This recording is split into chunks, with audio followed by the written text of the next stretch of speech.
Assalamualaikum everyone. So I am here with the part 2 of the tutorial of making flower pot cake. So यहाँ पर हमने जो cake bake किया था bento cake, उसे हमने ले लिया है और हम इसे जो है वो अब लेयर्स में कट कर लेंगे। हाँ, ये लेयर्स जो है वो इस तरह से डेलिकेट है, इसलिए थोड़ी थोड़ी उसके क्रम्बल्स निकल रहे हैं, लेकिन आपने डरना नहीं है, उसे हम मैनेज कर लेंगे, एडजस्टमेंट हो जाएगी उसकी और केक के लुक पे जो है वो कोई इफ़ेक्ट नज़र नहीं आएगा। ठीक है। सो इस तरह से हमने जो है वो लेयर्स इजीली कट करनी है। पहले आपने एक जगह पर नाइफ़ रखनी है और टेबल टर्न करना है, ना कि केक। ठीक है, इस तरह से आपकी परफेक्ट लेयरिंग होगी।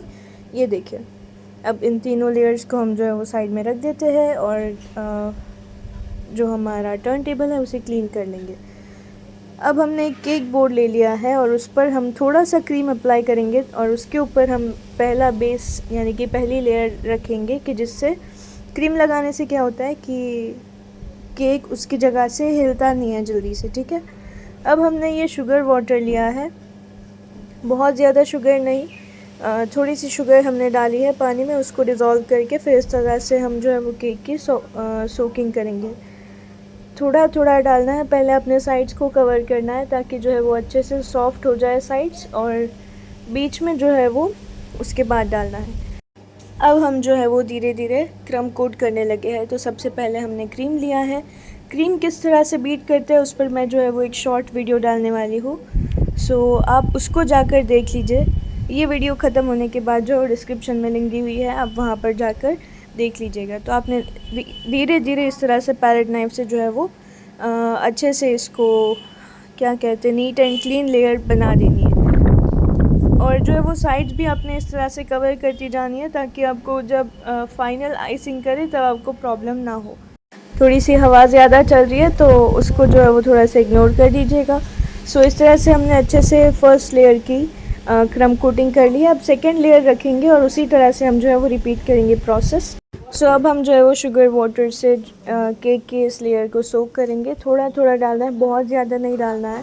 मतलब अगर बहुत ज़्यादा शुगर वाटर से सोकिंग करते हैं आप तो फिर केक जो है वो सॉगी हो जाएगा और टेस्ट भी जो है उसका जैसा होना चाहिए वैसा नहीं आएगा, मतलब बहुत ज़्यादा मीठा मीठा लगेगा। अब इस तरह से हमने जो है वो सेकेंड लेयर भी क्रम कोट कर लिया है और इस तरह से हम साइड्स को कवर करते जाएंगे ताकि क्रम्स ना निकले और फाइनल आइसिंग के वक्त हमें जो है वो कोई भी प्रॉब्लम ना आए।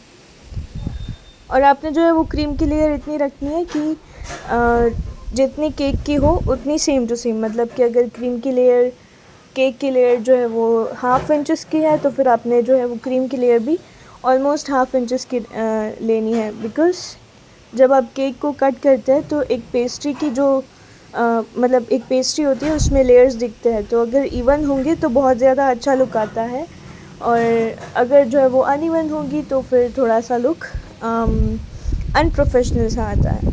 वैसे अगर कस्टमर की डिमांड हो कि ज़्यादा क्रीम नहीं चाहिए तो फिर आप उसको जो है वो रिड्यूस कर सकते हैं, लेकिन अगर कस्टमर को क्रीम अच्छा लगता है खाना या फिर उसकी कोई ऐसी डिमांड नहीं है कि क्रीम कम या ऐसा कुछ, तो फिर आप जो है वो इक्वल रेशियो में ही क्रीम लगाइए। इस तरह से हमने जो सबसे ऊपर वाली लेयर भी लगा ली है, उस पर शुगर की सोकिंग भी कर ली है और अब हम जो है वो फाइनली क्रम कोट ख़त्म कर रहे हैं।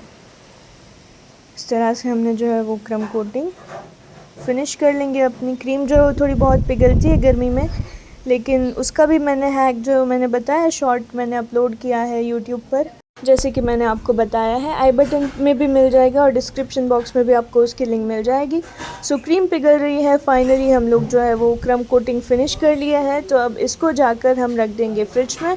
मिलते हैं इसके नेक्स्ट पार्ट के साथ। नेक्स्ट पार्ट में जो फाइनल आइसिंग बताने वाली हूँ और अगर हो सका तो हैक भी रिपीट कर दूँगी। और हमने केक बोर्ड यहाँ पर इस तरह से क्लीन कर लेना है और उसके बाद जो है वो हम रख देंगे इसे फ्रिज में। मिलते हैं नेक्स्ट वीडियो में। खुदा हाफिज़। Wait for the next video.